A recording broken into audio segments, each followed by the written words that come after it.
آپ کا بیٹا بس آج شام تک کا مہمان ہے، اس کا کوئی علاج نہیں۔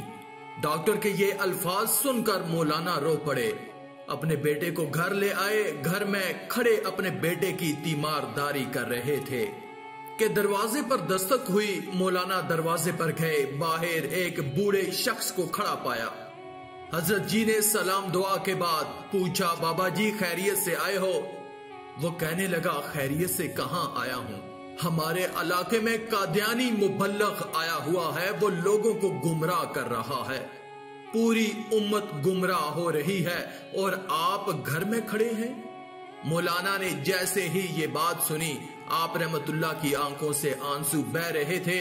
بیوی سے فرمایا، بیوی میرا بیگ کہاں ہے؟ بیوی نے بیگ اٹھا کر دیا۔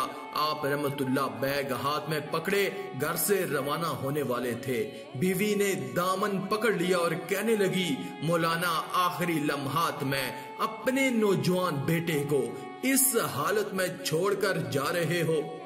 مولانا نے آسمان کی طرف نظریں اٹھائیں اور روانہ ہونے لگے تو جاں بلب بیٹے نے کہا کہ ابا جان، میں آج کا مہمان ہوں، چند لمحے تو انتظار کر لیجئے، میری روح نکل رہی ہے، مجھے اس حال میں چھوڑ کر جا رہے ہو۔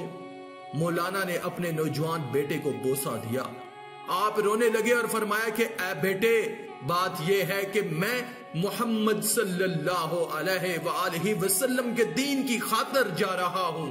کل قیامت کے دن حوض کوثر پر میری اور تمہاری ملاقات ہوگی۔ یہ فرمایا اور گھر سے روانہ ہو گئے۔ اب اڈے پر پہنچے ہی تھے، بس کا انتظار کر رہے تھے۔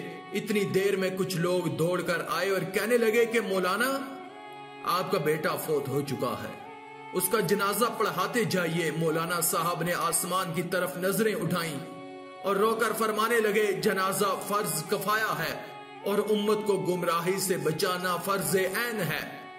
فرض عین چھوڑ کر فرض کفایہ کی طرف نہیں جا سکتا ہوں۔ پھر مولانا صاحب وہاں سے روانہ ہو گئے، اس علاقے میں پہنچے، اللہ تعالیٰ نے کامیابی عطا کی، وہ قادیانی مبلغ بھاگ گیا۔ پھر مولانا 3 دن بعد گھر واپس لوٹے۔ بیوی قدموں میں گر گئی اور وہ رو کر کہنے لگی، مولانا صاحب، جب آپ جا رہے تھے تو بیٹا آپ کی راہ تکتا رہا اور کہتا رہا، جب ابا جان واپس لوٹ آئیں تو انہیں میرا سلام عرض کر دینا۔ مولانا صاحب نے جب یہ سنا تو فوراً اٹھے اور اپنے بیٹے کی قبر پر چلے گئے۔ وہ وہاں جا کر دعا مانگنے لگے اور کہنے لگے کہ اے اللہ، ختم نبوت کے وسیلے سے میرے بیٹے کی قبر کو جنت کا باغ بنا دے۔ اس کے بعد مولانا صاحب دعا مانگ کر گھر واپس لوٹ آئے۔ رات ہوئی تو بیٹے کو خواب میں دیکھا۔ بیٹا آپ رحمت اللہ سے کہہ رہا ہے کہ ابا جان، محمد صلی اللہ علیہ وآلہ وسلم کی قسم، ختم نبوت کے وسیلے سے اللہ تعالیٰ نے میری قبر کو جنت کا باغ بنا دیا ہے، وہاں نہریں بہ رہی ہیں، ہر طرف ہریالی ہے۔ ناظرین گرامی، ختم نبوت کے اس مجاہد کو دنیا مولانا غلام غوث ہزاروی رحمت اللہ کے نام سے یاد کرتی ہے۔ اللہ تعالیٰ ان پر اپنی ہزاروں رحمتیں، برکتیں اور کروڑوں فضل فرمائے اور ہم سب گناہگاروں کو اپنے نیک بندوں کی محفل میں بیٹھنا نصیب فرمائے، آمین یا رب العالمین۔